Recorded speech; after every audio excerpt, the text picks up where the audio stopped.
आज का दिन हम सब के लिए एक अत्यंत महत्वपूर्ण दिन है। आज भारत की राजनीति के एक ऐसे महान विभूति के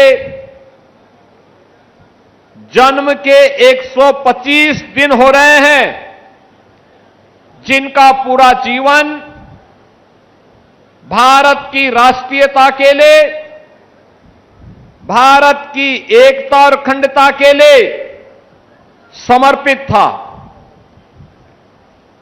ऐसे महान शिक्षाविद, महान स्वतंत्रता संग्राम सेनानी, भारत के स्वतंत्र भारत के पहले खाद्य और उद्योग मंत्री और एक देश में दो प्रधान, दो विधान, दो निशान नहीं चलेंगे का उद्घोष करके अपने आप को बलिदान देने वाले भारत माता के अमर सपूत डॉक्टर श्यामा प्रसाद मुखर्जी की 125वीं जयंती के अवसर पर मैं आप सभी प्रयागराज वासियों को, प्रदेशवासियों का हृदय से अभिनंदन करते हुए डॉक्टर श्यामा प्रसाद मुखर्जी की स्मृतियों को नमन करते हुए विनम्र श्रद्धांजलि अर्पित करता हूं। मैं नगर निगम को इस बात के लिए हृदय से धन्यवाद देता हूं, महापौर जी को, सभी माननीय जनप्रतिनिधियों को, जिन्होंने आज की स्थिति को इस भव्य रूप में एक प्रेरणा दिवस के रूप में हम सब के लिए यहां पर आयोजित कर दिया। एक साथ भारत की 3 महान विभूतियों के इन भव्य प्रतिमाओं के अनावरण के कार्यक्रम के साथ जोड़ करके, और वह भी यमुना के इस तट पर। याद करिए, सामान्यतः लोग इन स्थलों का दुरुपयोग ज्यादा कर लेते थे, लेकिन इस सार्वजनिक कार्य के लिए इसका उपयोग हो, यहां पर महापुरुषों के इन महान विभूतियों के इतिहास के बारे में नौजवान और वर्तमान पीढ़ी जान सके,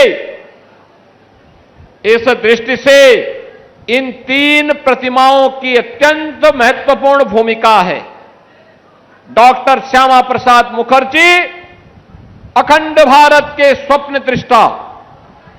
याद करिए, जब अंग्रेजों ने बंगाल को, पूरे बंगाल को पाकिस्तान में देने की साजिश रची, तो बहनों और भाइयों, उसके खिलाफ जो आवाज मुखर हुई थी, वह आवाज कोई और नहीं थी, यही आवाज थी जिनकी प्रतिमा का अनावरण आज यहां पर हो रहा है। डॉक्टर श्यामा प्रसाद मुखर्जी ने उस समय शंखनाद किया था, और बंगाल को, पूरे बंगाल को हम पाकिस्तान का हिस्सा नहीं बनने देंगे।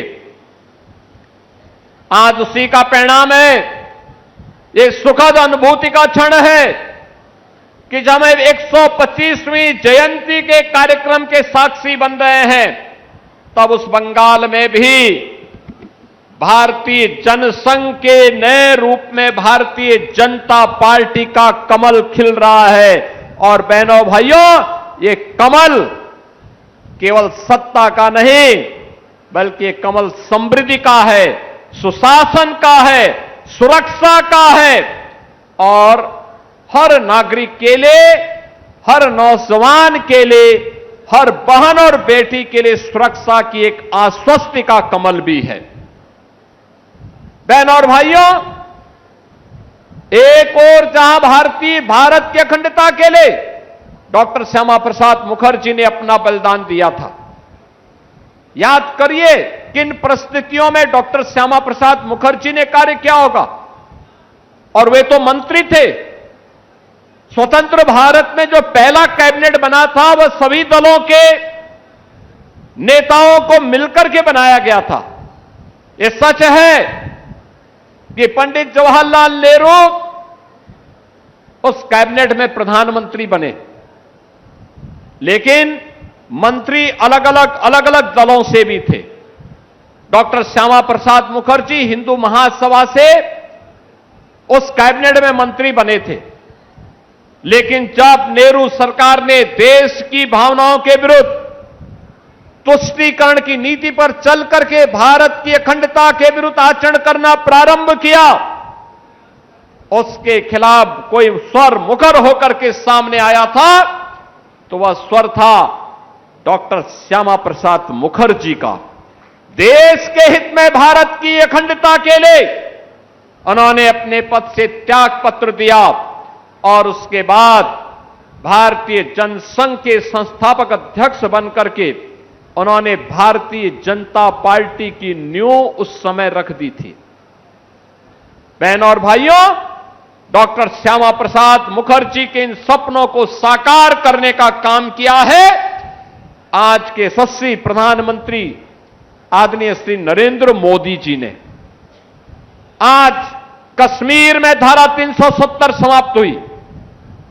प्रधानमंत्री मोदी जी के नेतृत्व में, उनके मार्गदर्शन में भारत के लोकप्रिय गृह मंत्री माननीय श्री अमित शाह जी ने कश्मीर में धारा 370 समाप्त करके कश्मीर को भारत के अंदर उसी प्रकार से समाहित कर दिया जैसे अन्य राज्य हैं। जो कांग्रेस, जो नेशनल कॉन्फ्रेंस कश्मीर के लिए अलग कानून चाहती थी, अलग संविधान चाहती थी, अलग निशान चाहती थी, उनके सपनों को धराशायी करते हुए आज डॉक्टर श्यामा प्रसाद मुखर्जी के सपने को साकार करने का कार्य प्रधानमंत्री जी के नेतृत्व में आज संभव हो पाया है। बहनों और भाइयों, यही कृतज्ञता होती है अपने पूर्वजों के प्रति। जो उनका संकल्प है उस संकल्प को पूरा करना और उस संकल्प को पूरा करने का कार्य आज के देश के यशस्वी प्रधानमंत्री आदरणीय नरेंद्र मोदी जी ने करके दिखाया है। मैं इस अवसर पर प्रधानमंत्री मोदी जी के प्रति आभार व्यक्त करते हुए डॉक्टर श्यामा प्रसाद मुखर्जी जी के श्री चरणों में नमन करता हूं। बहनों और भाइयों, भारत के अंदर राजनीतिक स्थिरता और राजनीतिक शुचिता क्या होनी चाहिए, इसका मॉडल स्वतंत्र भारत में अगर किसी ने प्रस्तुत किया था और श्रद्धेय अटल बिहारी वाजपेयी जी ने किया था। श्रद्धेय अटल बिहारी वाजपेयी जी वह नाम है। भारत की राजनीति में 6 दशक तक सांसद के रूप में, मंत्री के रूप में, प्रधानमंत्री के रूप में उन्होंने काम किया, लेकिन उनके सार्वजनिक जीवन के दामन में कोई एक दाग नहीं लगा सकता था। सुशासन का जो मॉडल उन्होंने दिया, गांव के लिए, गरीब के लिए, किसान के लिए, नौजवान के लिए, वो अद्भुत था। ये मेरा सौभाग्य है कि जब वो प्रधानमंत्री बने तो मुझे सांसद के रूप में उनके साथ उनके कार्यों को नजदीक से देखने का अवसर प्राप्त हुआ था और कितनी सहजता, सरलता के साथ श्रद्धेय अटल बिहारी वाजपेयी जी ने पूरे देश को राजनीतिक स्थिरता के दौर में ले जाकर के सुशासन का एक मॉडल दिया। और मुझे अत्यंत आनंद की अनुभूति हुई कि आज यहां पे श्रद्धेय अटल बिहारी वाजपेयी जी की भव्य प्रतिमा का भी अनावरण आज मुझे करने का अवसर प्राप्त हुआ है। बहनों और भाइयों, ये जीवन राष्ट्र को समर्पित है। भारत की आत्मा सनातन धर्म में बसती है और प्रभु राम भारत की आत्मा के मूल स्रोत हैं। राम का मतलब राष्ट्र है। भारत राष्ट्र को एक उत्तर से दक्षिण तक एकता के सूत्र में बांधने वाला कोई नाम है और राम का नाम है। इस मंत्र को लेकर के भारत के लिए अपना पूरा जीवन समर्पित करने वाले, सनातन मूल्यों के प्रति अपना पूरा जीवन समर्पित करने वाले श्रद्धेय अशोक सिंगल जी की भी भव्य प्रतिमा आज यहां पर अनावरण हुई है। बहन और भाइयों, आज श्री राम जन्मभूमि पर भगवान राम का जो भव्य मंदिर हम देख रहे हैं, आज की जो अयोध्या हम देख रहे हैं, ये अयोध्या, ये भव्य मंदिर, ये सरदेव अशोक सिंघल जी की ही परिकल्पना का आधार है। याद करिए, राम जन्मभूमि आंदोलन आजादी के बाद का सबसे बड़ा सांस्कृतिक आंदोलन, सबसे बड़ा सांस्कृतिक आंदोलन, देश के सभी पूज्य संतों को एक मंच पर लाने का अभिनव कार्य, और फिर पूज्य संतों के साथ मिलकर के संघ परिवार की ताकत का इस्तेमाल करते हुए उस समय पूरे देश के अंदर एक ही नारा 1980 के मध्य से लेकर के 90 के दशक में एक ही नारा गूंजता था। जहां जाओ, उत्तर में, दक्षिण में, पूरब में, पश्चिम में, एक ही नारा हर व्यक्ति के मुंह से निकल पड़ा था। जाति का बंधन नहीं, क्षेत्र का बंधन नहीं, भाषा का बंधन नहीं, चारों ओर एक कुश्ती, राम लला हम आएंगे, मंदिर वहीं बनाएंगे। राम लला, जो राम मंदिर के काम न आए वह जवानी बेकार है। इस प्रकार के नारे लगा लगा करके उस समय के युवाओं ने सरदेव अशोक सिंघल जी के नेतृत्व में देश के अंदर एक नया संघनाद किया था। बहन और भाइयों, सरदेव अशोक सिंघल जी स्वयं काशी हिंदू विश्वविद्यालय के इंजीनियरिंग स्नातक थे। वे चाहते तो अपना स्वयं का जीवन गुजर बसर करने के लिए कहीं भी उनको किसी बड़े प्रतिष्ठान में नौकरी मिल सकती थी, लेकिन नहीं, उन्होंने पूरा जीवन सनातन धर्म और भारत राष्ट्र के लिए समर्पित किया। ऐसे सरदेव अशोक सिंघल जी, जिन्होंने जीवन तो समर्पित किया ही, अपनी पैतृक संपत्ति भी गरीबों के लिए, वनवासियों के लिए, गिरवासियों के लिए समर्पित करके एक उदाहरण प्रस्तुत किया। ऐसे सरदेव अशोक सिंघल जी की दिव्य प्रतिमा का अनावरण आज हम सबको करने का अवसर प्राप्त हुआ है। मैं उनके श्री चरणों में, इन तीनों महान विभूतियों के श्री चरणों में नमन करता हूं। उन्हें विनम्र श्रद्धांजलि उत्तर प्रदेश वासियों की ओर से देता हूं। बहन और भाइयों, महापुरुषों के प्रति कृतज्ञता ज्ञापित करके हम सब आगे बढ़ने की एक नई प्रेरणा प्राप्त करते हैं, और इसी प्रेरणा के स्रोत ये महापुरुष हम सब के लिए हैं। और वही तो है जो प्रधानमंत्री मोदी जी का मंत्र है कि अगर विकास करना है, हमें विरासत का सम्मान करना होगा। और विरासत का सम्मान कैसे करना है, ये प्रयागराज से ज्यादा कोई नहीं जानता। प्रयागराज ने तो करके दिखाया है। ये समता की भूमि है। जब भी देश के अंदर समता की बात होती है तो हम कहते हैं प्रयागराज जाओ और त्रिवेणी में डुबकी लगाओ। हर जाति, हर क्षेत्र, हर भाषा का व्यक्ति बिना भेदभाव के एक ही त्रिवेणी में स्नान करके उस समता का परिचय दे देता है। ये प्रयागराज, यहां पर इसकी अपनी पौराणिक महत्ता है। प्रयागराज के बारे में कहते हैं भगवान भारद्वाज ने स्वयं यहां साधना की थी।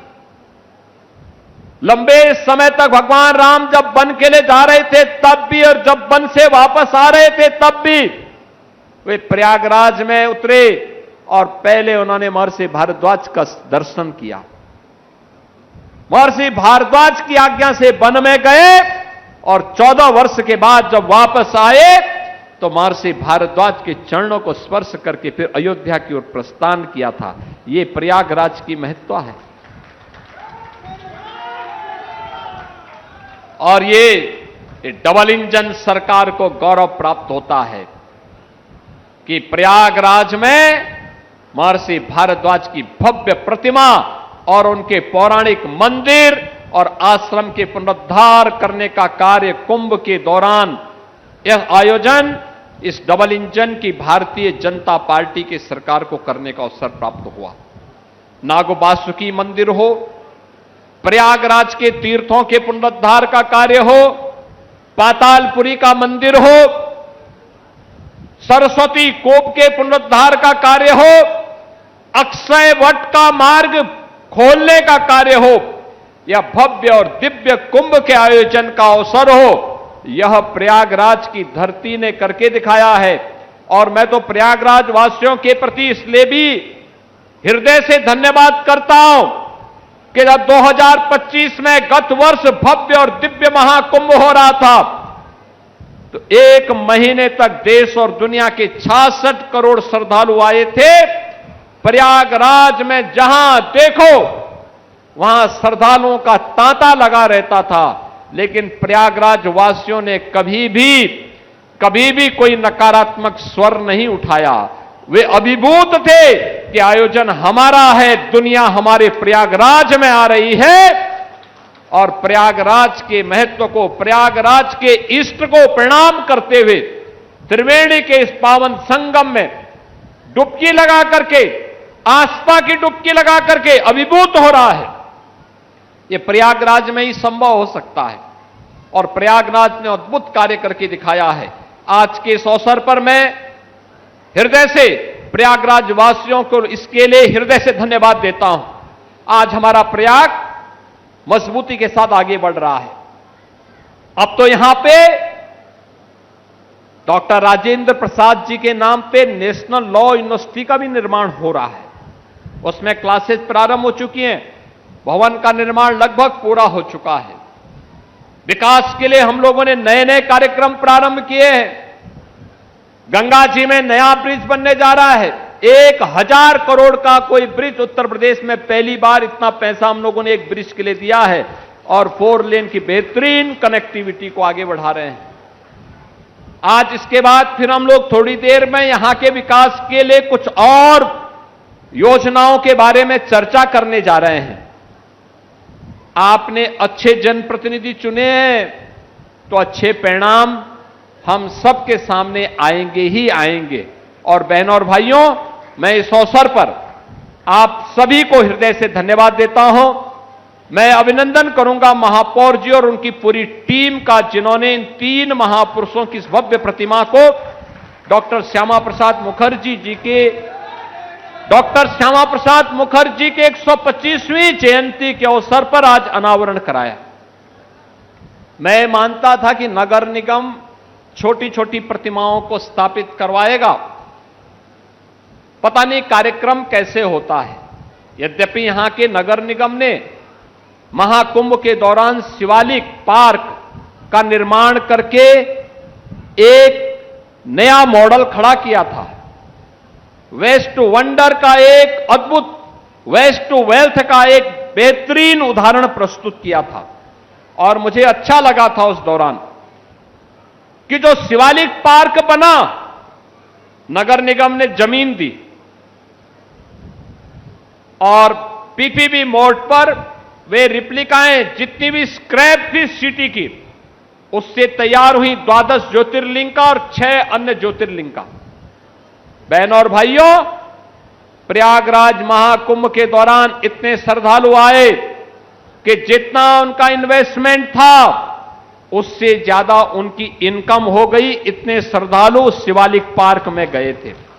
नौजवानों के मन में अपने ज्योतिर्लिंगों के बारे में, जो ज्योतिर्लिंग केवल ज्योतिर्लिंग नहीं, भगवान शिव के साक्षात एकता के आधार हैं, वह एक प्रस्तुतिकरण शिवालिक पार्क के रूप में नगर निगम ने महाकुंभ के दौरान दिया।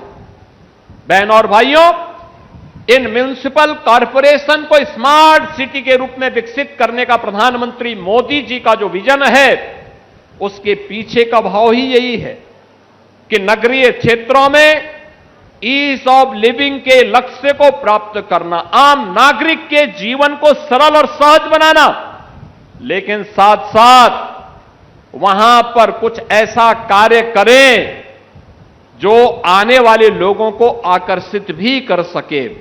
और मुझे लगता है कि मां यमुना के तट पर इन 3 महान विभूतियों की भव्य प्रतिमाएं न केवल इस क्षेत्र के संरक्षण की दृष्टि से बल्कि हर नागरिक के लिए, हर युवा के लिए एक नई प्रेरणा होगी। नगर निगम ने यह भी एक अद्भुत कार्य किया है।